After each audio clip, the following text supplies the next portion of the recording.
Okay, ji, good afternoon N17. Today we are going to start respiratory system and the topic of discussion is anti-asthmatics, yeah, treatment of asthma. So again, as usual, we are going to start with your pathology when we are going to talk about what actually is asthma, and then we are going to devise different strategies to cure those pathologies. So I hope you already know with the knowledge of physiology and pathology that asthma is a chronic inflammatory disease of the airways which is characterized by activation of sites and this all leads to bronchoconstriction, microvascularization, and increased number of mast cell always causes increased symptoms of asthma. ये general एक सारी situation है जिसमें हो क्या रहा है, activation से ये सारा प्रोसेस स्टार्ट हुआ है. मास्ट सेल एक्टिवेशन क्यों हो रही है? In response to your IgE antibody, and IgE antibody के रिस्पॉन्स में मास्ट सेल एक्टिवेशन से मास्ट सेल डीग्रैन्युलेशन होगी. मास्ट सेल डीग्रैन्युलेशन जो है वो क्या है, जिसमें से सर्टेन मीडिएटर्स जो हैं वो रिलीज होंगे which are your histamine, your leukotriene D4 and E4 and your prostaglandins. और ये मीडिएटर्स क्या करेंगे, ये फिर अपने काम पे लग जाएंगे. They are going to recruit different inflammatory cells over there, जिसमें आपके लिम्फोसाइट्स हैं, जिसमें आपके इओसिनोफिल्स हैं, जिसमें सर्टेन इंस्टेंसेस में आपके न्यूट्रोफिल्स हैं, और ये सब वहाँ पर इन्फ्लेमेशन का प्रोसेस इनिशिएट करेंगे. प्रोस्टाग्लैंडिन्स क्या करेंगी, वो लोकली वहाँ पर वेजोडाइलेशन कॉज करेंगी, म्यूकस सिक्रेशन कॉज करेंगी. तो इस वजह से ओवरऑल क्या हो रहा है, जो नेट इफेक्ट आता है उसमें ब्रोंकोकंस्ट्रिक्शन, माइक्रोवैस्कुलर लीकेज और प्लाज्मा एक्सुडेशन हो रही होती है, राइट. इसी सारी पैथोलॉजी को अगर हम एक पिक्चर से देखें, those of you who are watching, you can see it on your screens. ये सारा हो क्या रहा है, ये एंटीजन एंटीबॉडी रिएक्शन है, ये इनिशिएट होगा in response to a stimulus. अब स्टिमुलस किसी भी फॉर्म में हो सकता है. It can be allergen, it can be any protein molecule, it can be your pollen molecule, it can be your cold air. Simple air की वजह से भी asthma aggravate हो जाता है. और it can be any smell, मतलब कोई भी चीज़ जो आपकी external stimulus के तौर पे act करे, उसको हम allergen से refer करते हैं. अब ये डिपेंड करता है, इसीलिए हम कहते हैं कि asthma is a genetically predetermined disease. ये डिपेंड करता है, अगर उस पेशेंट के अंदर genetically the patient is predetermined to asthma, तो उसमें IgE एंटीबॉडीज फॉर्मेशन की प्रोबेबिलिटी ज़्यादा होगी. वो IG जब फर्स्ट एक्सपोजर होता है आपका उस एलर्जन से, तो उसके रिस्पॉन्स में IgE एंटीबॉडीज बनना शुरू होती हैं, लेकिन आपको कोई चीज़ नज़र नहीं आती, कोई सिम्टम्स नहीं आती. वो IgE एंटीबॉडीज क्या करती हैं, वो जाके अटैच हो जाती हैं मास्ट सेल्स के ऊपर, like this in this picture.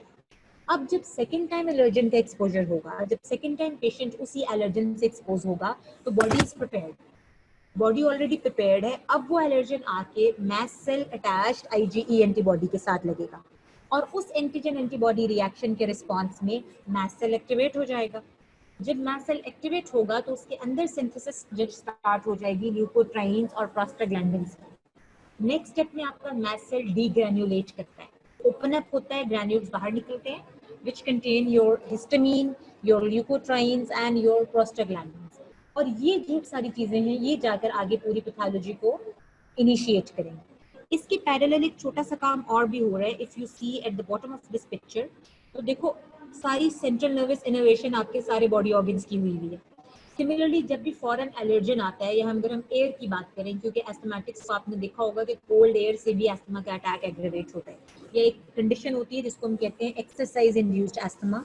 उसमें भी क्या होता है, ड्यूरिंग एक्सरसाइज, क्योंकि हम ज़्यादा एयर ब्रीथ करते हैं, हम ओवर इनहेलेशन करते हैं, बॉडी वार्म अप हुई होती है, एक्सटर्नल एयर कोल्ड स्टिमुलस के तौर पे एक्ट करती है, तो एस्थमा का अटैक प्रोवोक होता है. अब जैसे ही बाहर से स्टिमुलस आता है, तो सेंसरी नर्व जो है वो CNS को जाके एक्ट करती है, CNS को सिग्नल देती है. CNS उसके रिस्पॉन्स में वेगल स्टिमुलेशन कॉज करता है.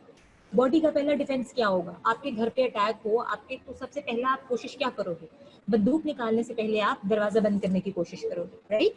तो सिमिलरली बॉडी उसको प्राइमरीली रिस्पॉन्ड करती है वेगल रिफ्लेक्स से. वेगल रिफ्लेक्स क्या कहेगा, वो ब्रोंकोकंस्ट्रिक्शन कॉज करेगा. वो लंग्स को ये सिग्नल देगा कि भाई आप कंस्ट्रिक्ट हो जाओ ताकि एलर्जन अंदर ना आ पाए. इस रिफ्लेक्स ब्रोंकोकंस्ट्रिक्शन को भी हम कहते हैं कि ये भी एक पार्ट ऑफ एस्थमा है, एस्थमा की पैथोलॉजी का एक हिस्सा है, right. So this is your pathophysiology. और उसके पैरेलल साथ साथ क्या हो रहा है कि जो आपके म्यूकस सिक्रीटिंग सेल्स हैं वो जब इनोवेट हुए हैं, वो जब स्टिमुलेट होंगे तो म्यूकस सिक्रीशन ज्यादा होगी। फिर प्रोस्टाग्लैंडिन्स के बारे में भी हम ऑलरेडी पढ़ चुके हैं कि वो म्यूकस प्रोडक्शन जो है उसको एनहांस करवाती हैं। और ये नर्व एक्टिवेशन की वजह से आपकी एपिथेलियल लाइनिंग जो है उसकी शेडिंग भी शुरू हो जाती है, ठीक है। ये सारा चीजें जो हैं इसे हम कहते हैं कैरेक्टरिस्टिक ऑफ एस्थमा। अगर हम इसकी इन डेप्थ सेलुलर मैकेनिज्म की बात करें तो there is involvement of multiple inflammatory mediators, bronchoconstriction, plasma exudation, oedema, vasodilation, mucus hypersecretion and activation of sensory nerves। ये हमारे एक्यूट चेंजेस हैं। क्रॉनिकली अगर एक पेशेंट रिपीटेडली एस्थमा से फेस कर रहा है या वो रिपीटेडली एलर्जन से एक्सपोज हो रहा है तो फिर आपकी बॉडी अडेप्ट करती है और उस अडेप्टेशन में बॉडी में क्रॉनिक चेंजेस प्रोड्यूस होना शुरू होती हैं which involves your sub epithelial fibrosis, airway smooth muscles hypertrophy and hyperplasia, angiogenesis and hyperplasia of your mucus secreting cells. वही चीजें जो एक्यूट केस में बिल्कुल थोड़ी थोड़ी हो रही थी, क्रॉनिकली बॉडी ने अडेप्ट कर लिया है और वही सारे प्रोसेसेस जो हैं वो एग्रीवेट होना शुरू हो गए। ये सारी बात मैं ऑलरेडी कर चुकी हूँ but still for the repetition से, exposure of genetically predisposed individual to allergen causes episodic narrowing of your bronchial airways, increased bronchial responsiveness जिसको हम bronchial hyperresponsiveness भी कहते हैं, lymphocytic eosinophilic inflammation of the bronchial mucosa क्योंकि वहाँ पे lymphocytes भी आ जाएंगे, eosinophils भी आ जाएंगे और ये क्योंकि inflammatory cells हैं तो ये वहाँ पर local inflammation cause करेंगे। और लॉन्ग टर्म इफेक्ट के तौर पे हम कहेंगे there is going to be remodeling of your bronchial mucosa. Now look at this picture. This is a beautiful picture which depicts कि normally आपके bronchi में क्या हो रहा होता है और after inflammation आपके bronchus में क्या होता है। इस वाले पोर्शन को अगर आप देखो जो ये आपके फर्स्ट क्वार्टर ऑफ क्लॉक में प्रेजेंट है तो ये आपका नॉर्मल ब्रोंका है। नॉर्मली कितने खूबसूरत सीलिया वहाँ पे पड़े हुए हैं, इंटैक्ट एपिथेलियम है, नॉर्मल सेल्स हैं, कोई इन्फ्लेमेशन नहीं है और ये ल्यूमेन देखो बिल्कुल क्लियर है। जब पेशेंट एस्थमा का अटैक हुआ तो ये चेंजेस आना शुरू हो गए। सबसे पहले आपकी एपिथेलियल लाइनिंग जो है वो शेड ऑफ हो गई, वहाँ पे इओसिनोफिल्स आ गए, वहाँ पे लिम्फोसाइट्स आ गए, उसके रिस्पॉन्स में प्लाज्मा एक्सुडेट्स आना शुरू हो गए, म्यूकस सिक्रीशन की वजह से ये म्यूकस बनना शुरू हो गया, ठीक है। और आप ये नीचे देखोगे जो आपके सब एपिथेलियल सेल्स हैं, जो आपके स्मूथ मसल सेल्स हैं, वो भी उनकी साइज जो है वो इंक्रीज होना शुरू हो गया। ये है आपके एक्यूट फेज ऑफ एस्थमा।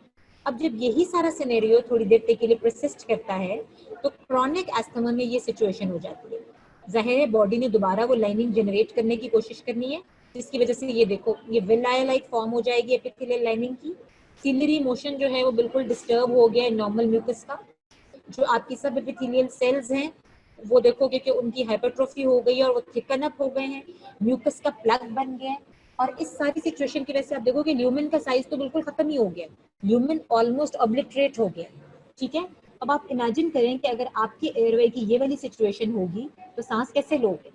यही रीजन है कि एस्थमा के पेशेंट में इतनी सुवेयर वीजिंग होती है और इतने सुवेयर सिम्टम्स आते हैं कि सम केसेस में पेशेंट टर्न्स ब्लू क्योंकि उसकी ऑक्सीजन अंदर जा ही नहीं गई है और उसकी वजह से पूरी बॉडी जो है उसका रिस्पॉन्स जो है वो चेंज हो गया, right. So again this disease is mediated by IgE antibody. ये आपको फिजियो में भी क्वेश्चन आया था, पैथो में दोबारा आएगा। फार्मा में IgE एंटीबॉडी की बारे में डिटेल में ओमैलिज़ुमैब पे क्वेश्चन आएगा, डायरेक्ट IgE नहीं लिखा हुआ होगा। IgE antibodies once released then bind to the mast cells in the airway and then on re-exposure to a specific allergen, antigen antibody reaction takes place on the surface of mast cell which then triggers the release of mediators stored in the granules and then synthesis and release of new mediators. And this is the story of asthma. इस सारी story के ऊपर इतना 10 minute तक focus करने का purpose ये है कि हमने इसी सारे पैथोजेनेसिस को प्रिवेंट करना है, इसी सारे पैथोजेनेसिस को ब्लॉक करना है with the help of certain drugs, जिससे हम क्या करेंगे अपने एस्थमा के पेशेंट्स के सिम्टम्स को कंट्रोल करेंगे, राइट।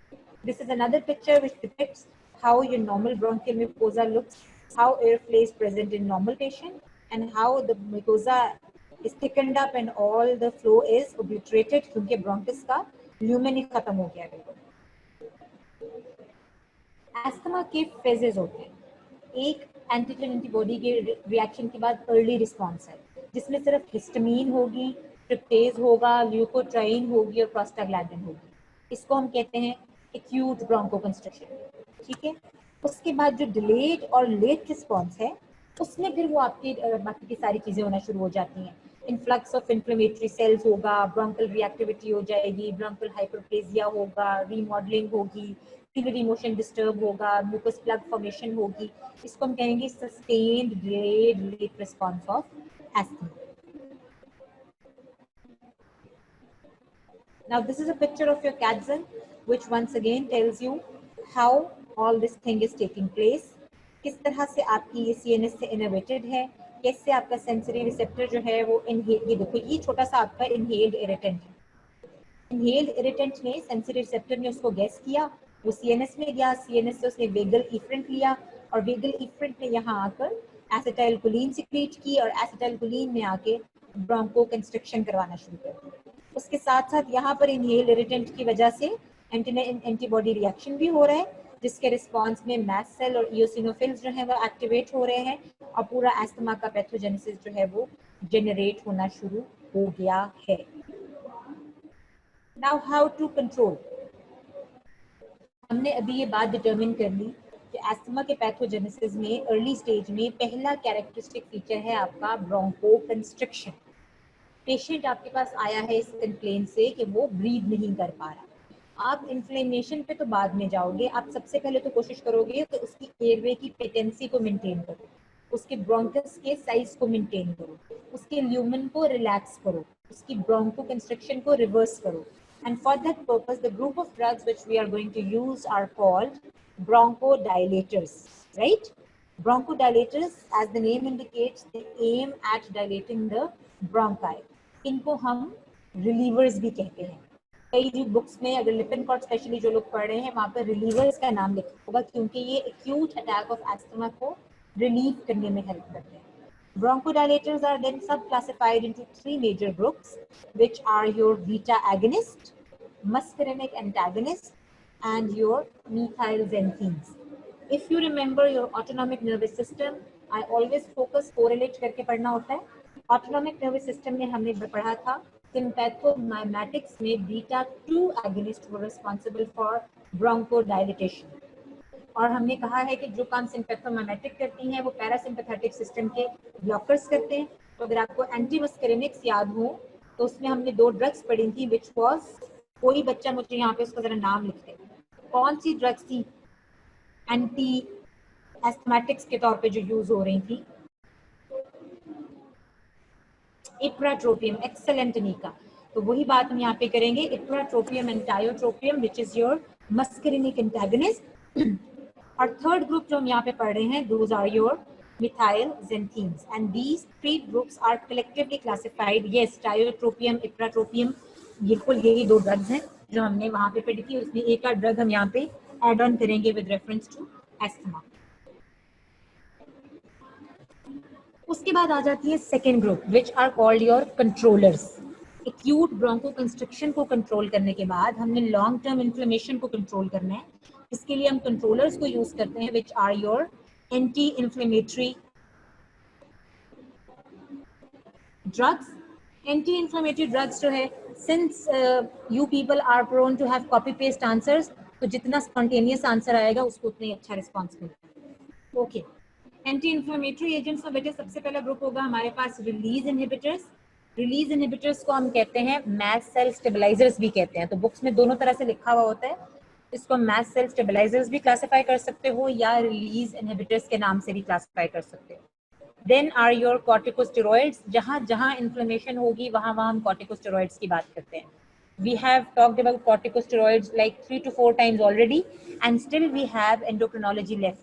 If you remember, तो हमने रूमेटॉइड आर्थराइटिस में स्टीरॉइड्स पढ़े थे, हमने एंटी कैंसर्स में स्टीरॉइड्स पढ़े थे, हमने इम्यूनोसप्रेसेंट्स में स्टीरॉइड्स पढ़े थे। तो स्टीरॉइड्स जहाँ जहाँ, और एंडोक्रिनोलॉजी में हम दोबारा स्टीरॉइड्स पढ़ेंगे। तो जहाँ जहाँ पे हम इन्फ्लेमेशन की बात करते हैं वहाँ पे हम कॉर्टिकोस्टेरॉइड्स की बात करते हैं। स्टीरॉइड्स के साथ हमारे पास ये जो स्लो एंटी इंफ्लेमेटरी ड्रग्स हैं, इसमें इस वक्त बात नहीं कर रही। Then is your antibodies. इस एंटीबॉडी मैं इम्यूनो सप्रेशन जब पढ़ाई थी तो वहां पे मैंने इसका जिक्र किया था, एंटी IgE एंटीबॉडी। जैसे हम RH इनकम्पेटिबिलिटी कॉम्प्लेक्स डिजीज जो है उसमें हम एंटी RH एंटीबॉडी दे रहे होते हैं, तो यहाँ पे बेसिकली हम क्लासिफिकेशन में एंटीबॉडी दे रहे हैं, लेकिन ये एंटीबॉडी नहीं है, ये एंटी एंटीबॉडी है। जो आपकी बॉडी के अंदर नेचुरल एंटीबॉडी IgE सिक्रीट हो रही है, ये उस IgE एंटीबॉडी को ब्लॉक करने के लिए प्रोड्यूस की जाती है, जिसको हम कहते हैं anti IgE antibody, right. And then lastly हमारा थर्ड ग्रुप है जिसको हम ल्यूकोट्राइन एंटागनिस्ट के नाम पे क्लासिफाई करते हैं, which includes your lipoxygenase inhibitors and your leukotriene receptor blockers. Lipoxygenase inhibitors में आ जाती है आपकी ज़िलुटॉन, एंड आपके रिसेप्टर ब्लॉकर्स में आ जाएगा ज़ेफिरलुकास्ट एंड मॉन्टेलुकास्ट। इन्हीं ड्रग्स को, ये टेबल क्योंकि आपकी कैप्सन की पिक्चर है तो मैं यहाँ से स्टार्ट लिया है, देन हम इन्हीं ड्रग्स को आगे सब क्लासिफाई करेंगे और उसके साथ उसकी एग्जाम्पल्स देंगे। एस्थमा पे और GIT पे हर साल आपका एक कंबाइंड क्वेश्चन आता है, और यूजुअली उसमें एस्थमा का पोर्शन जो है वो ज़्यादा होता है, तो इसलिए you have to remember all these drugs. Last year जो क्वेश्चन आया था वो तो बड़ा सिंपल सा था, इन्वेंट्री ऑफ एस्थमा ड्रग्स। अब बच्चों को वहाँ प्रॉब्लम क्या हुई कि they didn't know the meaning of the word inventory. Basically उन्होंने कहा था कि हमें लिस्ट डाउन कर दें कि एस्थमा में कौन कौन सी ड्रग्स यूज होती हैं, तो ये वाला टेबल पकड़ना था और एक एक एग्जाम्पल के साथ एक इन्वेंट्री बना देनी थी 7 मार्क्स की। लेकिन अगर डिफिकल्ट क्वेश्चन आएगा तो उसमें आपको अकॉर्डिंग टू सिचुएशन आएगा। एक्यूट अटैक ऑफ एस्थमा की ड्रग्स मांगी होंगी और उसके आगे रिलेटेड क्वेश्चन होगा। कहीं पे वो आपको कहेंगे कि प्रोफाइलेक्सिस के लिए कौन सी ड्रग्स हैं, कहीं पे वो आपको कहेंगे कि लॉन्ग टर्म कंट्रोल के लिए कौन सी ड्रग्स हैं। Remember that the line between your relievers and controllers is blur. हम एग्जैक्टली डिफाइन नहीं कर सकते कि जी ये ड्रग एब्सोल्युटली सिर्फ एक्यूट अटैक में यूज होती है और ये ड्रग एब्सोल्युटली जो है लॉन्ग टर्म कंट्रोल के लिए यूज होती है। We have preferences and there are certain drugs जो अकॉर्डिंग टू सिचुएशन दोनों जगह यूज होती हैं। जैसे मैंने इस टेबल के अंदर स्टेरॉइड्स को कंट्रोलर्स में लिखा है, लेकिन अगर हम क्लिनिकली देखें तो आजकल एक्यूट अटैक में भी स्टेरॉइड्स यूज हो सकते हैं। सिमिलरली जो आपके ल्यूकोट्राइन एंटागनिस्ट हैं ये लॉन्ग टर्म कंट्रोलर्स में भी यूज होते हैं और ये आपके प्रोफाइलेक्टिक एजेंट्स में भी यूज होते हैं, तो आप उसको दोनों जगह क्लासिफाई करोगे। तो अकॉर्डिंग टू क्वेश्चन आपने सेंस करना है कि कौन सी ड्रग को कैसे लिखना है, and then again once again वही बात कहूंगी कि आपने प्रायोरिटाइज करना है अपने आंसर को। जो मेन ड्रग है उसको ऊपर लिखना है, और जो ड्रग्स जिनके बारे में आप डाउटफुल हो, जो 2 से 3 ग्रुप्स में फॉल कर रही होती हैं, उनको अवॉइड करने की बजाय डाउन द लिस्ट लिख देना है। यू नेवर नो कि आपके एग्जामिनर की प्रेफरेंस क्या हो। ठीक है जी। So coming to the first group of first classification, bronchodilators. Bronchodilators में सबसे पहले जब हम बात कर रहे थे वो थे बीटा एगनिस्ट। बीटा एगनिस्ट भी आगे डिफरेंट टाइप्स हैं, beta 2 selective agonist, beta non-selective agonist, and then your alpha beta non-selective agonist. Now this classification is just for the sake of theory. हम ये थेरेटिकली लिखने के लिए करते हैं, क्लिनिकली हम सिर्फ बीटा 2 selective agonist ही यूज करते हैं, ठीक है ना, क्योंकि वो सबसे ज्यादा सेलेक्टिव, सबसे ज्यादा फोकस्ड ग्रुप ऑफ ड्रग है। तो beta 2 selective adrenoceptor blockers agonist, sorry, beta 2 selective adrenergic agonist में सबसे पहले हमारे पास आएंगे short acting drugs which are your albuterol, also known as salbutamol. अब डिपेंड करता है, अगर आपको किसी ओल्ड क्वेश्चन पूल से क्वेश्चन आ जाए, PNS में ये थोड़ा सा प्रॉब्लम आ रहा होता है, तो हो सकता है कि एल्बिट्रॉल की जगह सैल्ब्यूटामॉल लिखा हो। The people who focus on cheating, तो आप सेल्मेट्रॉल और सैल्ब्यूटामॉल को आपस में कंफ्यूज कर जाते हो। सेल्मेट्रॉल is a long acting drug and salbutamol, other name of albuterol, is a short acting drug। तो अगर आप इस बात का ध्यान रखोगे तभी उसको प्रॉपर्ली क्लासिफाई कर सकोगे, right. Albuterol, or also known as salbutamol, terbutaline, metoprolol and pirbuterol, these are your short acting agents which are responsible for controlling your acute attack of asthma. Acute asthma की first line agents में short acting beta 2 agonist हैं। Nowadays inhalational corticosteroids भी बिल्कुल इसके parallel use हो रहे हैं, लेकिन आपने MCQ में देखना है, अगर उन्होंने short acting beta 2 agonist exactly दिए हुए होंगे तो फिर आप इसको सिलेक्ट करोगे, और अगर बीटा 2 एगोनिस्ट वेग टर्म के तौर पे लिखा हुआ होगा तो फिर इनहेलेशनल कॉर्टिकोस्टेरॉइड्स को सिलेक्ट कर लेंगे एक्यूट अटैक ऑफ एस्थमा में। Am I clear?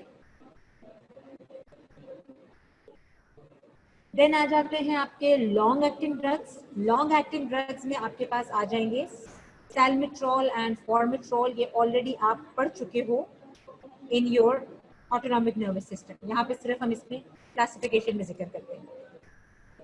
उसके बाद हम बात करते हैं बीटा नॉन सेलेक्टिव ड्रग्स की, जो कि अल्फा और बीटा दोनों रिसेप्टर्स पे एक्ट करती हैं, विच इज योर आइसोप्रीनलीन या फिर आइसोप्रोटीरिनॉल भी हम उसको कहते हैं, which is your beta non selective drug. And then is your alpha beta non selective drug, जिसमें आपके पास है आपकी एपिनेफ्रीन। अगर आपको याद हो तो हम जब एपिनेफ्रीन के ऊपर क्वेश्चन दे रहे थे तो बेटा उसमें आपने देखा था कि हाइपर सेंसिटिविटी रिएक्शन में एपिनेफ्रीन यूज हो रही थी।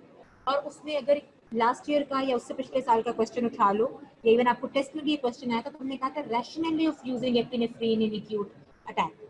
बी स्टिंग का अटैक हो या आपको कोई भी शॉक हो, तो उसमें हम कहते हैं कि एपिनेफ्रीन का क्या रोल होता है। तो आपने देखा है कि जब भी एक्यूट अटैक हो रहा होता है किसी भी इन्फ्लेमेटरी रिएक्शन का, तो ब्रोंको कंस्ट्रिक्शन होती है उसके रिस्पॉन्स में, हिस्टामीन सिक्रीट हो रही है और हिस्टामीन ब्रोंको कंस्ट्रिक्शन कराती है। तो एपिनेफ्रीन चूंकि आपकी बीटा 2 रिसेप्टर्स पे रिएक्ट करती है, तो वो आपकी ब्रोंको कंस्ट्रिक्शन को रिवर्स कर सकती है। ये वहां पर एपिनेफ्रीन के साथ रेफर था। लेकिन अगर हम स्पेसिफिकली एस्थमा की बात करेंगे तो हमारे पास क्योंकि सिलेक्टेड ड्रग्स मौजूद हैं, तो एपिनेफ्रीन को देने की जरूरत यूजुअली पेश नहीं आती। Then is your second group which was your muscarinic antagonist. और हम ऑलरेडी बात कर चुके हैं कि ड्रग्स कौन सी हैं, इप्राट्रोपियम एंड टायोट्रोपियम। और एक और ड्रग यहाँ पे आप ऐड कर लो, एक्लिडीनियम, राइट। ये लोकल टॉपिकल ड्रग है, मतलब ये भी इनहेलेशनल रूट से यूज होती है, long acting drug. Ipratropium short acting है और आपकी टायोट्रोपियम और एक्लिडीनियम जो है ये लॉन्ग एक्टिंग मस्करिनिक एगनिस्ट हैं। Then is your third group which is methyl xanthines. Methyl xanthines में जो ड्रग्स हमारे पास याद है, इन्यूमरेट करने के लिए भी आ जाती है मिथाइल ज़ेंथीन्स, तो याद रखना।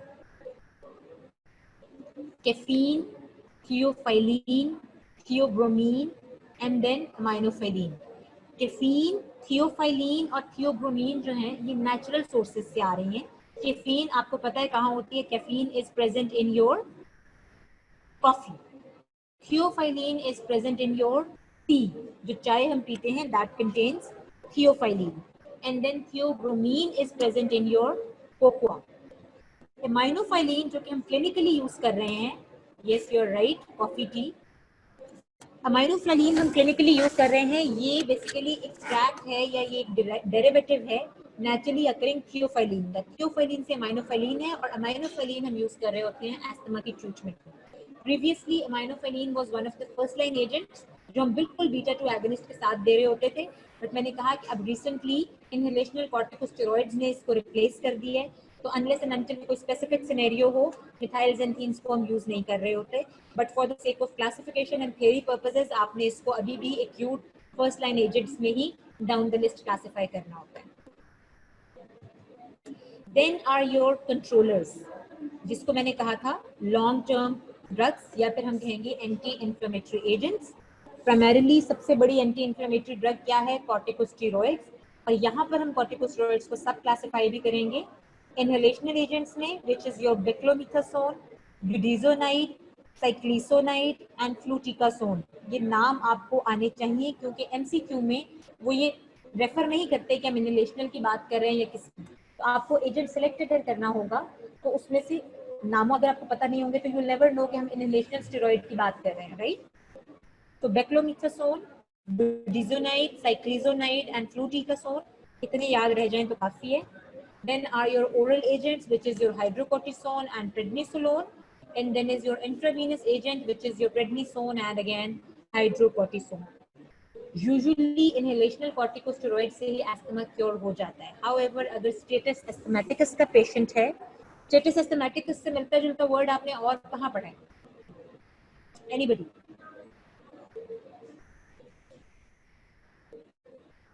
कहीं पढ़ा है? Status something else.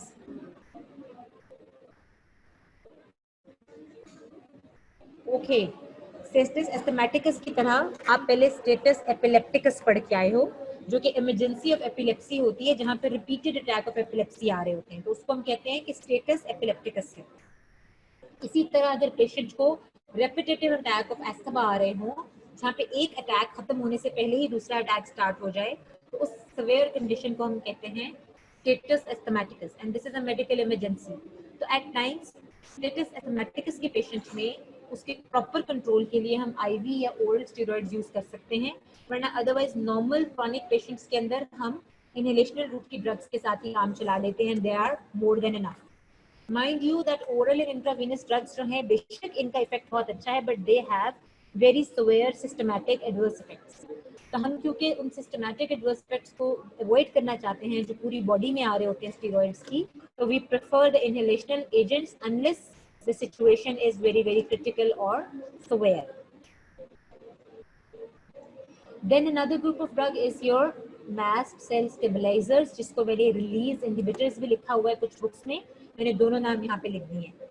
पैथोलॉजी में वापस जाओ, IgE एंटीबॉडी जब मास्ट सेल के साथ लगकर उसको एक्टिवेट करती है तो मास्ट सेल डीग्रैन्युलेट होता है और वहां से हिस्टामिन और ल्यूकोट्राइन से पूरी पैथोलॉजी ऑफ एस्थमा स्टार्ट होती है। तो अगर हम मास्ट सेल को डीग्रैनुलेट ही नहीं होने देंगे, अगर हम उसको स्टेबलाइज कर देंगे with the help of these release inhibitors, तो नेचुरली फिर हमारा पूरा एस्थमा का जो पैथोजेनेसिस है वो ब्लॉक हो जाएगा। इसलिए हम जो ड्रग्स यूज कर रहे होते हैं वो है क्रोमोलिन एंड नीडोक्रोमिन। नाउ रिमेंबर कि नॉर्मल सिनेरियोज में एस्थमा जब तक अटैक आ चुका होता है ये फेज गुजर चुकी होती है। पैथोजेनेसिस इतना कॉम्प्लेक्स है कि सिर्फ मास्ट सेल की स्टेबलाइजेशन से हम उसको कंट्रोल नहीं कर सकते, प्लस वैसे ही जब पेशेंट आपके पास प्रेजेंट करता है तो उस वक्त तक ये स्टेज तो गुजर चुकी होती है, एस्थमा तो इनिशिएट हो चुका होता है, तो उस स्टेज पे मास्ट सेल को स्टेबलाइज करने का कोई फायदा नहीं होता। तो this group of drug is only reserve for prophylaxis, कि हम फ्यूचर में कहें कि और यूजुअली हम इसको एस्थमा से ज्यादा एलर्जिक राइनोकंजक्टिवाइटिस के लिए यूज करते हैं। एलर्जिक राइनाइटिस जिन पेशेंट्स को होता है उनके कंट्रोल के लिए हम प्रोफाइलेक्सिस के लिए इस ग्रुप को यूज करते हैं। अगर एमसीक्यू आएगा रिलीज इनहिबिटर्स का तो यूजुअली वो एलर्जिक राइनोकंजक्टिवाइटिस के हवाले से आएगा, एस्थमा के हवाले से अब ये नहीं पूछी जाती। These drugs have become obsolete in relation to asthma. Next drug for your control is anti-IgE monoclonal antibody. Once again ये भी प्रोफाइलेक्सिस में काम आएगी, क्योंकि अगर एस्थमा का अटैक आ चुका है तो नेचुरली पूरी पैथोलॉजी हो चुकी है। IgE को ब्लॉक करके आप फ्यूचर अटैक्स को प्रिवेंट कर सकते हो, आप ऑनगोइंग अटैक को कंट्रोल नहीं कर सकते। दिस इज द रीजन कि इसको हम प्रोफाइलेक्टिक एजेंट्स में क्लासिफाई करते हैं या फिर down the list long term controllers में क्लासिफाई करते हैं। एक्यूट अटैक के अंदर या रिलीवर्स के अंदर एंटी IgE मोनोक्लोनल एंटीबॉडी का कोई रोल नहीं होता।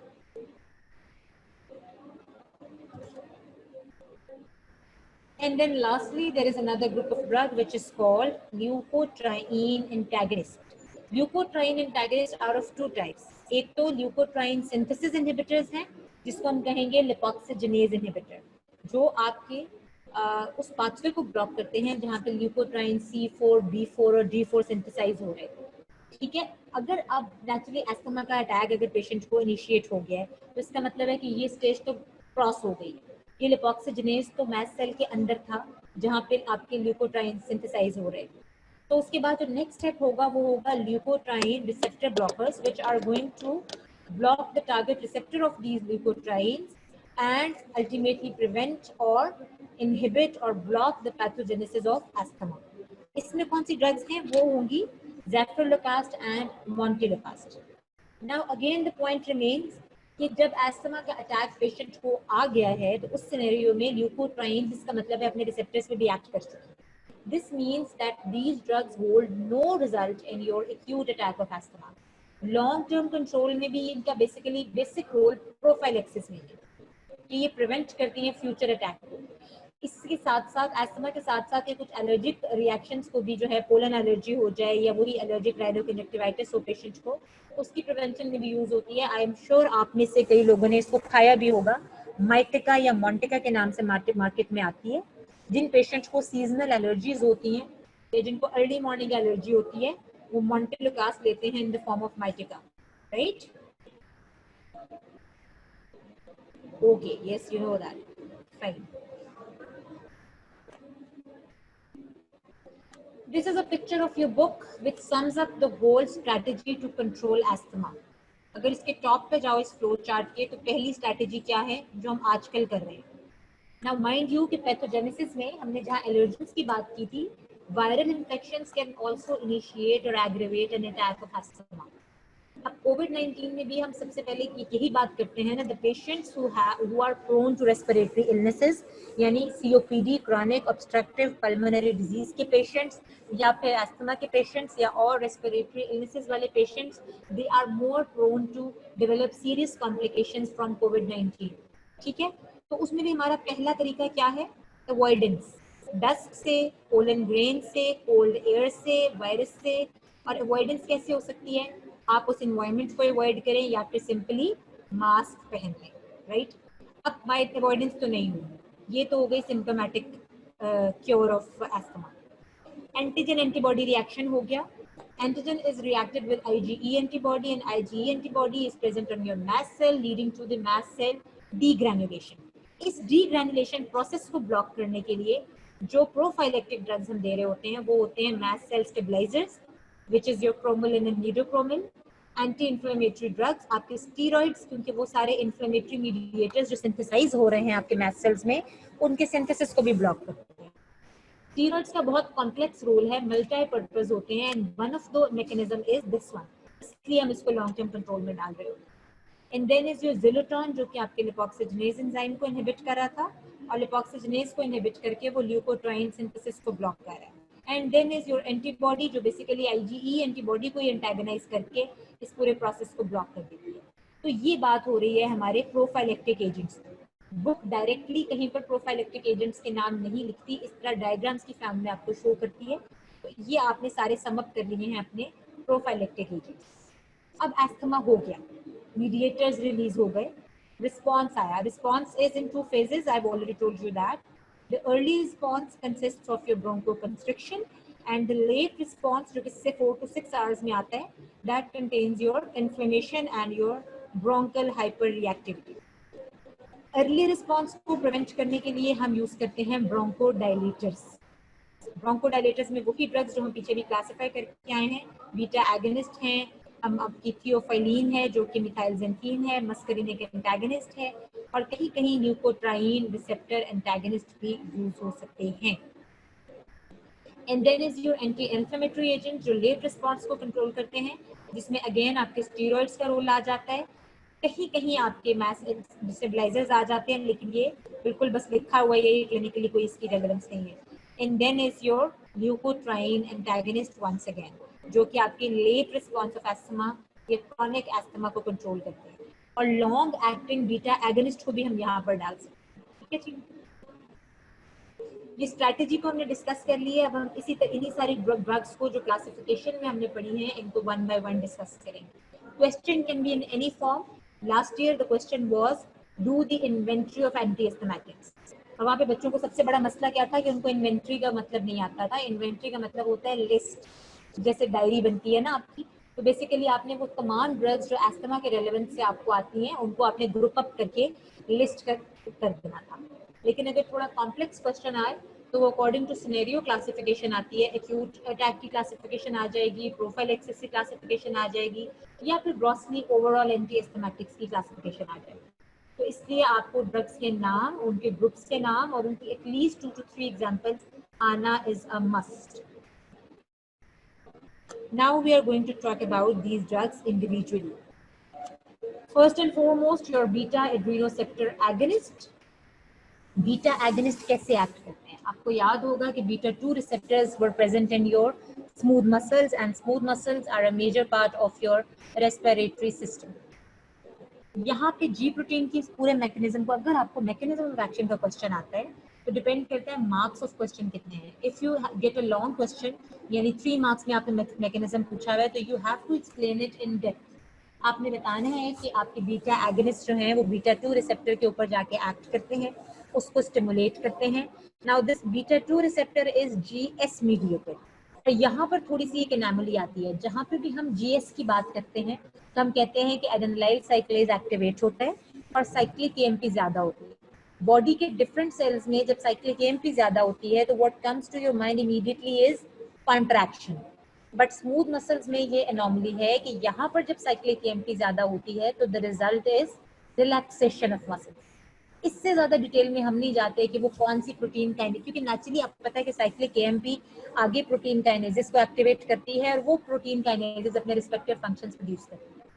हम उस डेप्थ में नहीं जाते, हम सिंपली बात करते हैं कि जीएस स्टिमुलेट होगी, एडेनिलाइल साइक्लेज एक्टिवेट होगा, साइक्लिक एएमपी इंक्रीज होगी, और ये साइक्लिक एएमपी अल्टीमेटली रिजल्ट करेगी किस चीज में, वो आपके relaxation of bronchial smooth muscles, right. Drugs के नाम हम ऑलरेडी कर चुके हैं, टर्बिटुलिन, एल्बिटरॉल, एल्बिटरॉल वेंटोलिन के नाम से आती है और अभी तक हमारी इमरजेंसीज में यही यूज हो रही होती है वेंटोलिन, जो आप इनहेलेशन के लिए पेशेंट को देते हैं। नेबुलाइज जब कराया जाता है, छोटे बच्चों को भी कहा जाए तो वो कहते हैं कि वेंटोलिन से नेबुलाइज करवा दें। तो नेबुलाइजर में भी जो ड्रग डलती है वो भी आपकी एल्बिटरॉल या सैल्बुटामॉल जिसको कहते हैं वही है।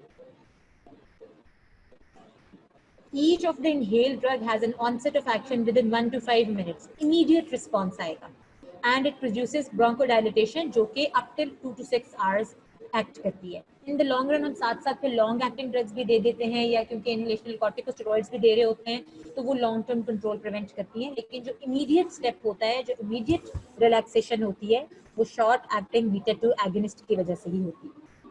ठीक है जी। Now next comes the fact कि इसके एडवर्स इफेक्ट्स क्या है। इनहेलेशनल कॉर्टिकोस्टेरॉइड्स यूजुअली तो कोई स्वेयर एडवर्स इफेक्ट्स नहीं देंगे क्योंकि लोकलाइज्ड इफेक्ट होंगे। लेकिन अगर आप ये वाली डायग्राम देखो, हम अज्यूम करते हैं कि क्योंकि हम इनहेल कर रहे हैं ड्रग को तो वो सीधी लंग्स में जा रही है, लेकिन जब पेशेंट इनहेलर माउथ में लेता है तो वो लंग्स के साथ साथ गट में भी जा रही होती है, और गट से फिर वो जीआईटी से एब्जॉर्ब होती है, जीआईटी से वो ब्लड स्ट्रीम में सिस्टमैटिकली सिस्टमिक सिस्टम में चली जाएगी, और वहां जाके फिर ये बॉडी के अंदर भी अपने एडवर्स इफेक्ट्स प्रोड्यूस करेगी। कम डोज के ऊपर तो ये इतना माइनर इफेक्ट होता है कि इट इज नॉट मैनिफेस्टेड, लेकिन अगर हम लॉन्ग टर्म ले रहे हैं, अगर हम हाई डोज ले रहे हैं, तो उस हाई डोज के ऊपर फिर सिस्टमैटिक आपके सिस्टम में जा सकती है, सिस्टमिक ब्लड फ्लो में चली जाएगी। तो the adverse effects can increased heart rate, cardiac arrhythmias, या फिर कुछ सीएनएस इफेक्ट्स भी हो सकते हैं, राइट। और अगर हम ओरली ले रहे हैं तो बेसिकली स्केलेटल मसल ट्रेमर्स आते हैं। एमसीक्यू आया करता है हमेशा आपके बीटा 2 एगोनिस्ट के एडवर्स इफेक्ट्स के ऊपर, और जिसमें हमने सबसे इंपॉर्टेंट एडवर्स इफेक्ट फोकस करना होता है वो होता है ट्रेमर्स का, क्योंकि स्मूथ मसल्स में बीटा 2 रिसेप्टर्स जो हैं रिलैक्सेशन कॉज कर रहे हैं, जबकि स्केलेटल मसल्स के अंदर वो ट्रेमर्स कॉज करते हैं। इसकी पैथोलॉजी में हम नहीं जाते कि वो एग्जैक्टली ट्रेमर्स का मैकेनिज्म क्या है, इसको डिफरेंट हाइपोथेसिस है, इसके लिए कोई एग्जैक्ट मैकेनिज्म अभी तक एक्सप्लेन नहीं हुआ, but you have to remember कि स्केलेटल मसल ट्रेमर्स कॉज करते हैं आपके बीटा 2 एगोनिस्ट। यही इसका सबसे इंपॉर्टेंट एडवर्स इफेक्ट है for the sake of MCQs. और अगर ज्यादा एडवर्स इफेक्ट्स पूछे जाएं तो फिर आपने बाकी के सिस्टम से बताने हैं, क्योंकि हम हमेशा बात करते हैं कि जो आपके सेलेक्टिव ड्रग्स भी होती हैं उनकी सिलेक्टिविटी भी जो है वो रिलेटिव है। यस, हम बीटा 2 सेलेक्टिव ड्रग्स की बात कर रहे हैं तो वो प्राइमरीली बीटा 2 रिसेप्टर्स पे एक्ट कर रहे हैं, बट इसका मतलब ये नहीं है कि वो बीटा 1 रिसेप्टर पे बिल्कुल कोई इफेक्ट शो नहीं करेंगे। हाई डोजेस पे जाके कहीं ना कहीं माइनर इफेक्ट बीटा 1 रिसेप्टर्स पे भी होगा।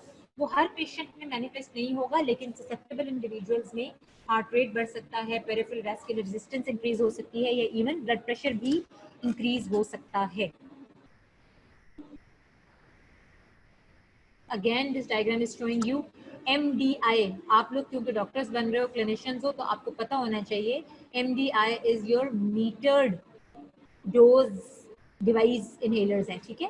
इसमें मीटर डोजेस होती हैं, यानी आप उस पर सेट कर देते हो एक पफ में, बट पेशेंट में सिर्फ बटन प्रेस करना है और ये मीटर डिवाइस को ऑटोमेटिकली पता है कि एक पफ में कितनी ड्रग ने रिलीज होना है।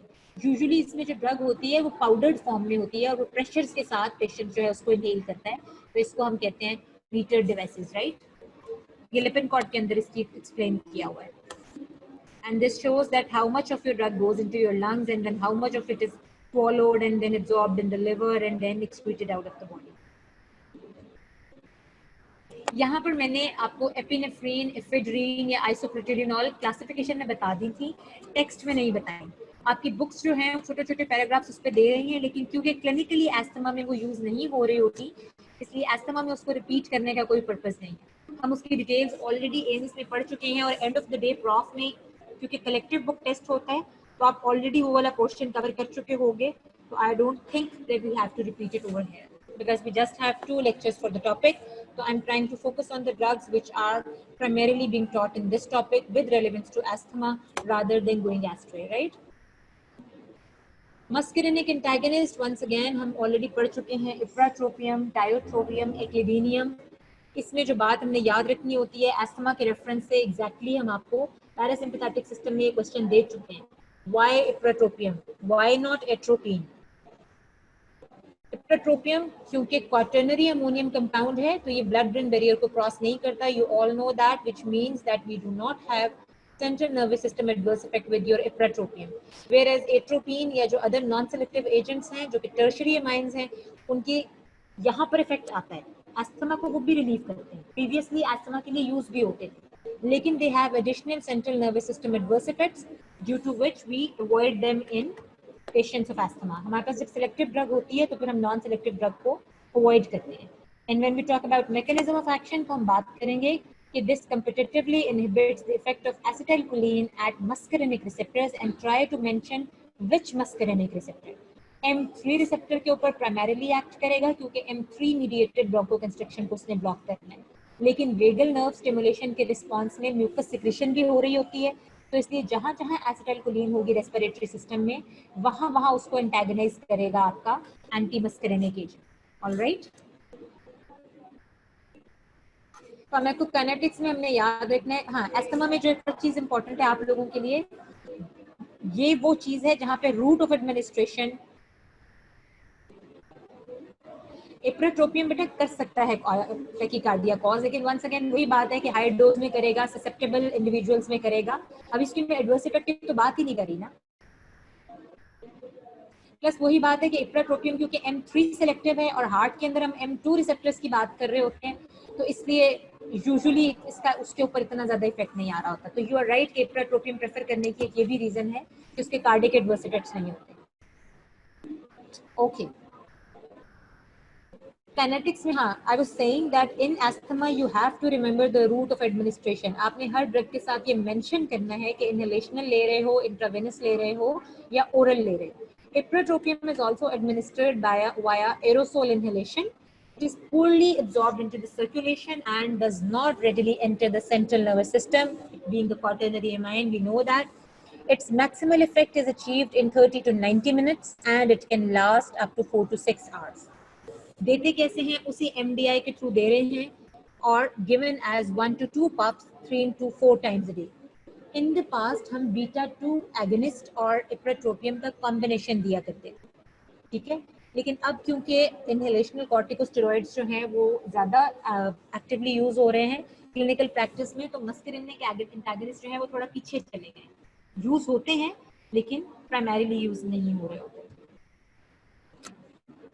Then when we talk about the adverse effects, तो हम इसमें कहेंगे कि localized effects में mucociliary clearance rates reduce हो जाएगा और उसके अलावा क्योंकि एट्रोपिन की फैमिली से बिलोंग करते हैं तो अदर देन CNS हम इसके बाकी के सारे एट्रोपिन लाइक इफेक्ट्स जो हैं वो देख सकते हैं. ड्राइनेस ऑफ माउथ हो सकती है, constipation, urinary retention, because I am repeating कि जितनी मर्जी सिलेक्टिविटी हो, सिलेक्टिविटी हमेशा रिलेटिव होती है. प्लस आपको पता है कि यूरिनरी ब्लैडर में और बाकी जहाँ जहाँ स्मूथ मसल्स हैं वहाँ तो वैसे ही M3 रिसेप्टर्स, तो M3 मीडिएटेड एडवर्स इफेक्ट्स तो आएंगे ही.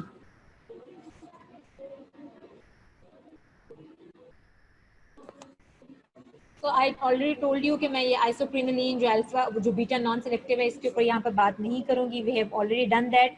इसमें भी आपने याद रखना है कि इसको यूज ना करने की रीजन वो भी है स्केलेटल मसल ट्रेमर्स, और बाकी इसके क्योंकि कार्डियक एडवर्स इफेक्ट्स होते हैं क्योंकि बीटा 1 के ऊपर भी एक्ट करती है इसलिए हमने इसको यूज नहीं करना. Epinephrine rapidly acting effective bronchodilator है. बहुत सिवियर कंडीशन में जहाँ पे आपके पास पेशेंट प्रेजेंट कर रहा है और आपको नहीं पता कि वो एस्थमा का पेशेंट है, हो सकता है वो किसी भी एलर्जिक रिएक्शन से आया हो, वो शॉक के अंडर हो, तो उस सिनेरियो में आप जब एपिनेफ्रीन देते हो तो वो भी ब्रोंकोस्पैज्म को रिलीव कर सकती है.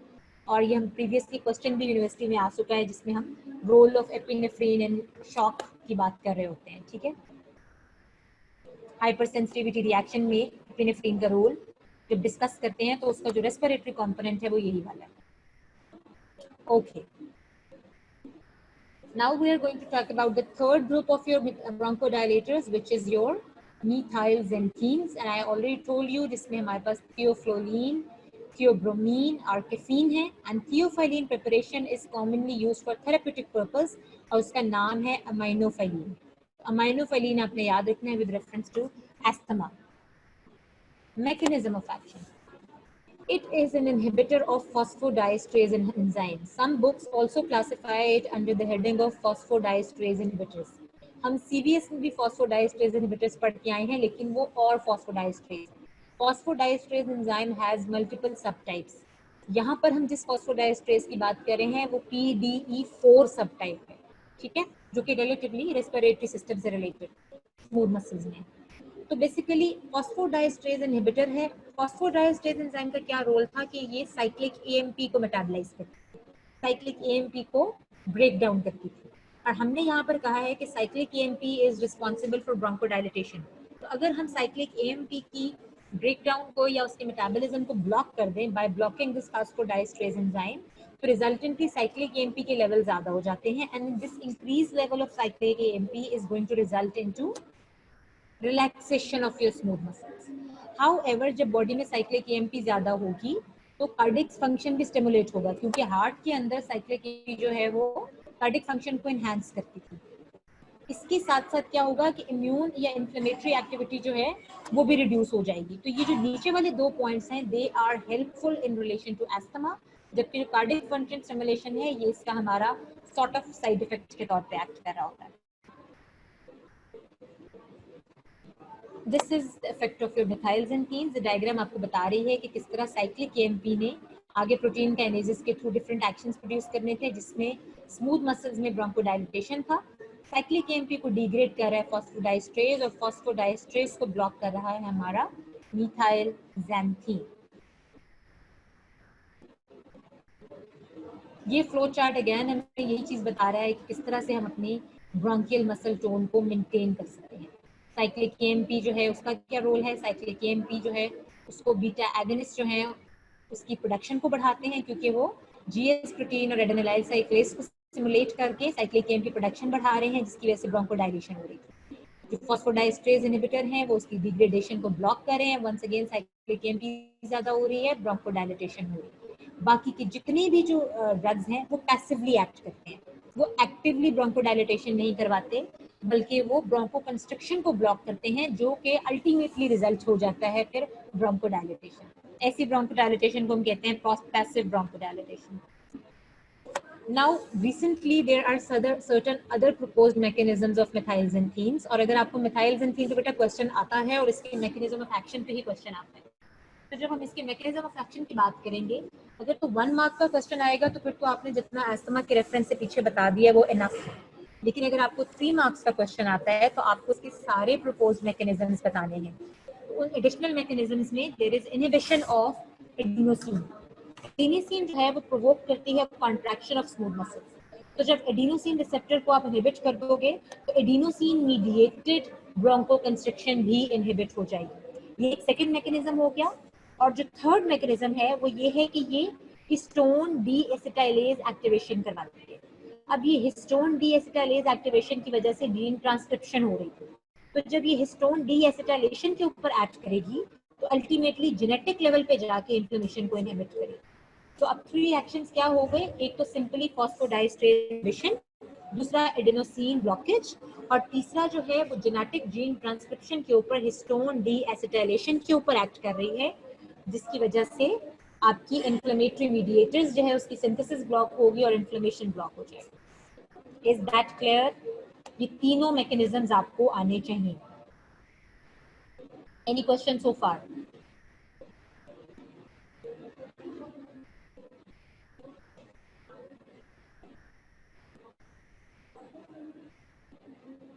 Okay, I assume from 1 no and 1 yes that you are saying that everything is clear and you have no question, right?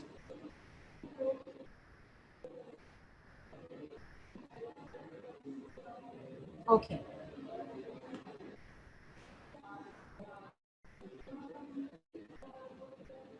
It's very frustrating to conduct an online class where you don't know who is listening to you. You cannot get response from your students, and I have to see the chat again and again to see if any of you is listening or if any of you has any question. And this one-way communication is very difficult. let's just hope we get rid of this COVID situation and we resume with our typical normal class situation. Okay, thank you very much for all those yeses.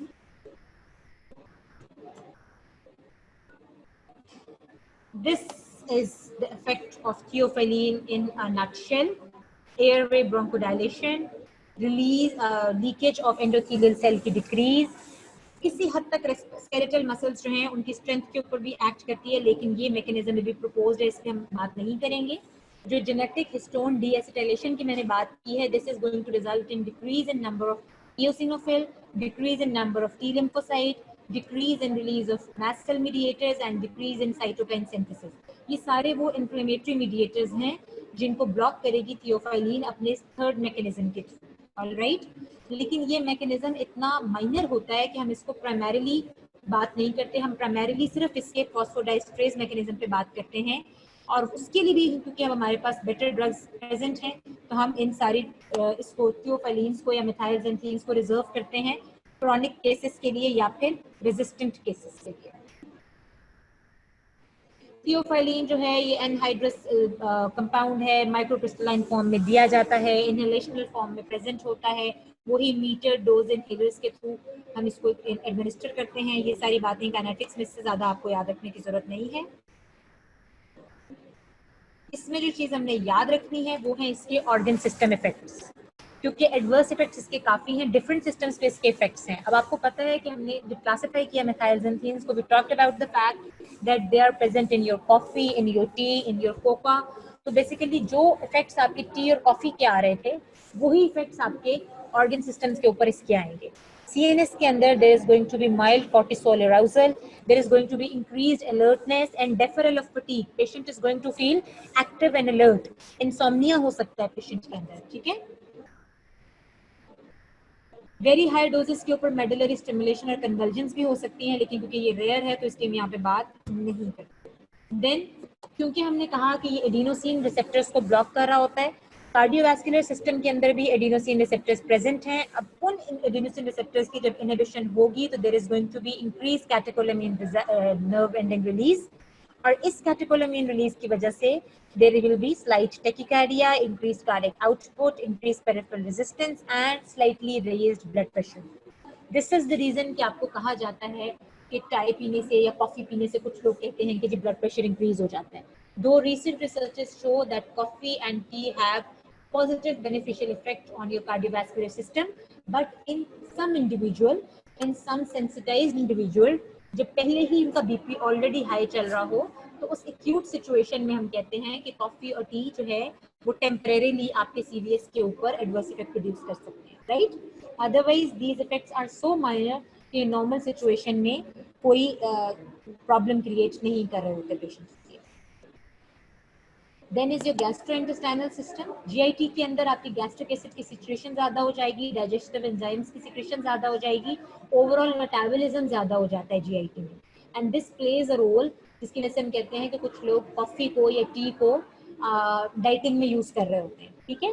Overall metabolism increase हो जाता है इनकी वजह से. However चाय की वजह से एसिडिटी भी होती है. दिस इज द रीज़न कि आप में से जो लोग एसिड पेप्टिक डिजीज से सफ़र करते हैं तो उनको क्लिनिशियंस कहते हैं कि इनकी चाय बंद कर दो, ठीक है. उसकी रीजन ये है कि ये गैस्ट्रिक एसिड सिक्रेशन जो है उसको एनहांस कर रहा होता है. No, they are not suitable to be given peptic ulcer disease, क्योंकि बेटा वो तो गैस्ट्रिक एसिड सिक्रेशन को ज्यादा कर रहे हैं ना. तो गैस्ट्रिक एसिड सिक्रेशन ज्यादा होगी तो एपीडी के पेशेंट को तो हम चाय मना कर देते हैं, हम कहते हैं कि चाय और कॉफी नहीं लेना. And yes, you are right कि वो एपेटाइट को कम कर रहे होते हैं, एपेटाइट को डिक्रीज करते हैं, लेकिन ये सेंट्रल इफेक्ट है और ये एपेटाइट डिक्रीजिंग इफेक्ट की वजह से हम कहते हैं कि ये कॉफी जो है ये सपोर्ट करती है वेट लॉस को, ठीक है. Then is effect on your kidneys. Kidneys के ऊपर they cause mild diuresis. Now this is the reason that after taking tea people have an urge to go and micturate. Tea taking जो है ये increase micturition में result करती है, या urinary volume जो है वो इंक्रीज कर जाता है, बिकॉज ये इसलिए नहीं होता है कि T has a water content, बल्कि ये होता है कि T contains theophylline, and theophylline जो है वो जाके डायूरेसिस कॉज करता है, और इस डायूरेसिस की वजह से there is increase in urinary volume and urinary output. GFR भी माइल्डली इंक्रीज हो जाएगा, और क्योंकि सोडियम रीअब्जॉर्प्शन कम हो रही है तो जब सोडियम की एक्सक्रीशन ज्यादा होगी तो उसके सेकेंडरीली आपका डायूरेसिस हो रहा होगा. राइट। ये ऑर्गन सिस्टम इफेक्ट्स आपने with respect to each system याद रखने हैं मिथाइल जेनथीन्स के, क्योंकि इसी तरह ऑर्गन सिस्टम इफेक्ट्स के ऊपर काम आता है। बेटा ओवरडोजेज पे हम कहते हैं, क्योंकि यही मैंने कहा ना कि ये इफेक्ट इतने माइनर हैं कि ये ग्रॉस सिचुएशन में कोई रोल प्ले नहीं करते। मैंने पर्सनली एक्सपीरियंस किया है कि अब देखो कि जब पेशेंट लेता है थियोफाइलिन तो डायूरेसिस होगा, जब डायूरेसिस होगा तो नेचुरली उसका ब्लड वॉल्यूम डिक्रीज करेगा, जब ब्लड वॉल्यूम डिक्रीज करेगा तो उसका ब्लड प्रेशर रिलीव होगा। इसका मतलब है कि नेट रिजल्ट में ब्लड प्रेशर पे कोई फर्क नहीं पड़ता। दिस इज द रीजन कि मैं अपने घर में कहती हूँ कि जो पेशेंट्स ये समझते हैं कि चाय से बीपी ज्यादा होता है, ये एक मिथ है। हाँ, खुदा ना खास्ता एक पेशेंट का ऑलरेडी बीपी 200 प्लस चल रहा है और उसके ऊपर उसने चाय पी ली है, वो जो टेम्परेरी थोड़ा सा भी बीपी बढ़ेगा उससे उसकी पोजीशन जो है वो बहुत ऑकवर्ड हो जाएगी। लेकिन अगर एक नॉर्मल बीपी के साथ आप ले रहे हो चाय, तो इनिशियली वो थोड़ा सा बीपी बढ़ाएगी, बट देन जब वो जीएफआर के ऊपर पहुंचेगी, जब किडनीज में जाएगी तो वहां जाके वो डायूरेसिस बढ़ाएगी, डायूरेसिस से ब्लड वॉल्यूम नीचे आएगा। these both effects are going to cancel out each other, तो अल्टीमेटली आप कहोगे कि नेट इफेक्ट ब्लड प्रेशर पे नहीं होगा। ठीक है,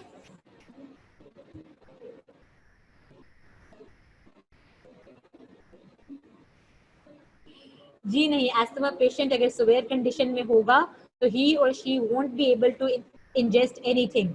इतनी सिवियर बेटा ब्रोंको कंस्ट्रक्शन हो रही होती है कि टी और कॉफी जो है वो बेचारी उसकी ऑक्सीजन डिप्रिवेशन को जो है वो बिल्कुल सूट नहीं, कंट्रोल नहीं कर सकती।